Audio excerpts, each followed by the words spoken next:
Ngayon, iisa-isahin natin ang mga uri ng estudyante sa school. I-comment mo na lang sa baba kung alin ka sa mga estudyanteng ito. Unahin natin dyan yung mga estudyante na matalino. Sila yung mga paborito ng teacher at kinagayahan ng mga pasaway niyong kaklase. Pangalawa dyan ay yung mga barumbadong estudyante. Sila yung laging nasa away, laging gumagay sa mga matalino at kinakainisan ng mga teacher. Ikatlo natin dyan yung mga estudyante na sipsip sa teacher.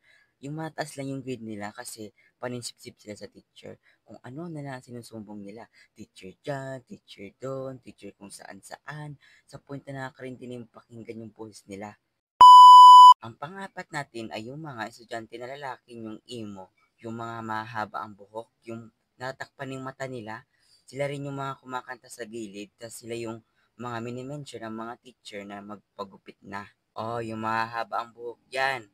Magpagupit na kung ayaw nyo ako magupit niyan. Panglima natin ay yung mga estudyante na lulubog, lilitaw, sila yung mga estudyante na papasok sa umaga, a-absent sa hapon, papasok ng hapon, a-absent ng umaga. JJ, present po. Tonton, present po. Jake, present po. Okay, ang lesson natin ngayon ay The next day. JJ, present po. Tonton, present po. Jake, absent po. Diba? Ang galing. Ika-anim natin yung mga estudyante na gaganda-gandahan at kagapu-gapuhan. Sila yung mga estudyante na panay makeup, pulbo, salamin, at soklay. Yung piling nila maganda at gwapo sila pero mukha namang unggoy. Ay, de joke lang. Ako lang naman magpaganda pero yung paganda na mukha na silang clown tapos yung pamot ang sakit na sa ilong. Okay, next na tayo. Ang pampito ay yung mga estudyanteng babae yung tektokaris. Sila yung mga estudyante na nilalagay yung cellphone nila sa floor, sa bintana at sasayaw.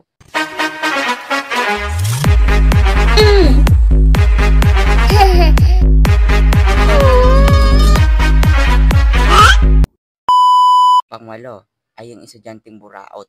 Yung kaklaseng yung lahat na lang hinihingi. Pre, pahingi nga ng papel. A few moments later. Pre, pahingi nga ng ballpen. A few moments later. Pre, pahingi nga ng pera. Pre. Ano ba? Hingi ka ng hingi. Kaklase mo ako, hindi magulang. So yan muna, sunod natin yung iba. Para sa marami pang animation, pakipindot ng like and subscribe sa baba. At pakipindot na rin ang notification bell para may mag-notify naman sa inyo kahit hindi si Crush. Joke!